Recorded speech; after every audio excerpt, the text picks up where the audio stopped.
latest car is called the GT, and that's because it's supposed to be a Grand Tourer. Now, if that's true, it needs to be compared to something like this, the Bentley Continental, well, it's called the GT as well actually, but since it's a mid-engine car, the McLaren kind of sounds more like a supercar, like the NSX. So is the GT more of a Grand Tourer or more of a supercar? That's why we brought these three cars to Yorkshire to find out.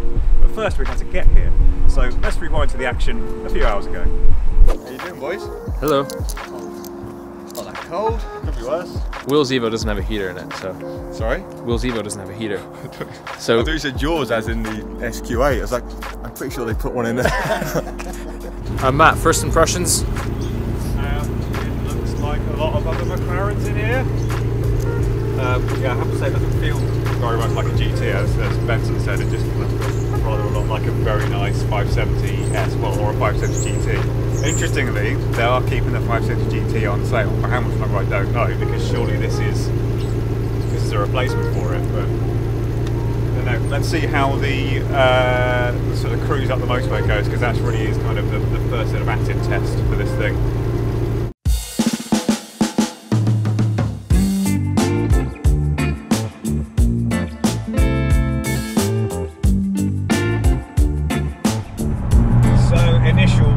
Impressions are, well, so far so McLaren. This dashboard is very reminiscent of the 570S. It's nice in a 570S, there's sort of nicer leather, like the brown a lot actually, brown leather.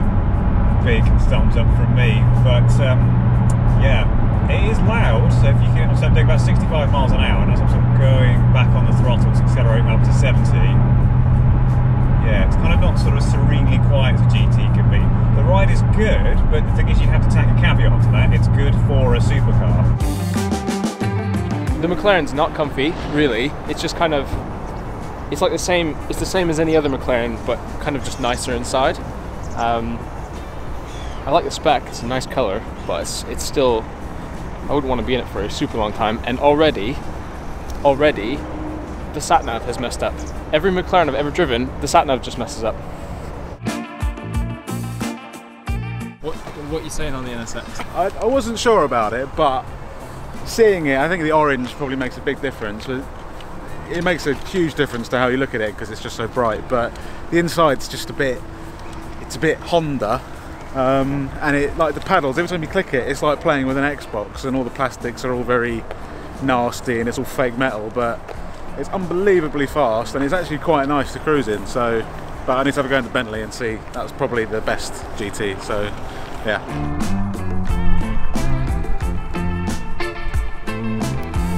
What are you thinking so far? I'm thinking I'm really cold and I want to just get under a duvet, with a hot water bottle and a hot chocolate. Oh, the cars?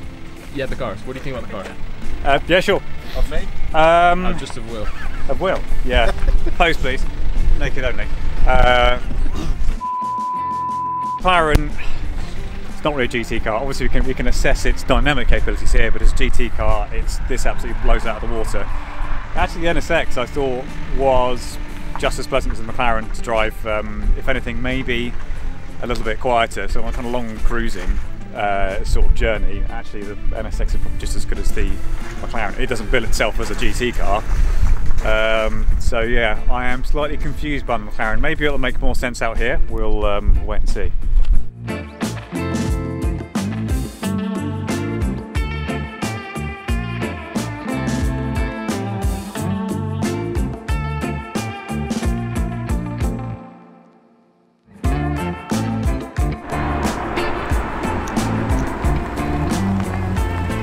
Launch control is really quick. Alright, Benson. Will's in the back. Sad Will. Look at Will. He's a hard man. He's got one glove on. It's Michael Jackson, or he's playing golf. Let him go. Michael Golf Jackson. Give him a beep, he'll jump. It's beep. It's a toy car beep. It sounds so sad. Nothing about this car makes sense apart from the way it drives. taking that straight from a Jazz. A Jazz? No, my mum had a Jazz. Jazz sounds like a BTO horse. Wow, that's sad. Okay, what's the worst bit about the NSX? What's the best bit about the NSX? The way it drives. For the limited driving I've had in it, it's fast. It's really fast. The electronics are quite clever. You don't notice a huge amount of pickup on the brake, which is nice when it's doing regen, and the torque fill at the front's pretty natural. So yeah, the electronics are good. The engine's sprightly for a 3.5 V6 turbo. Just the rest of this is terrible. Terrible blue. Anyway, yeah. It's cold. How cold is it, Matt? In technical terms, fuck.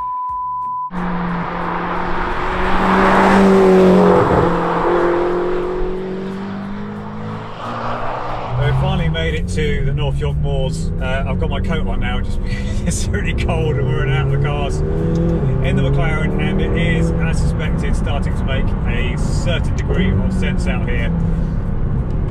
Oh, McLaren steering, there really is nothing better. I'll tell you what though, traction control is really holding us back here. I'll try popping into sport mode now. Dampers are in track, and it's not actually as firm as I thought it was going to be. Like I said, it kind of does feel distinctly GT carish though. I'm sure I care right now, but I'll figure that out later.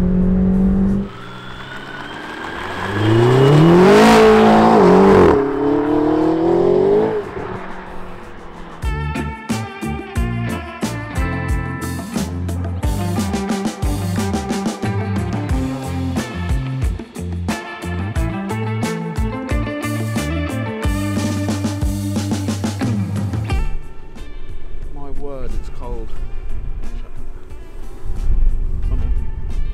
Yeah.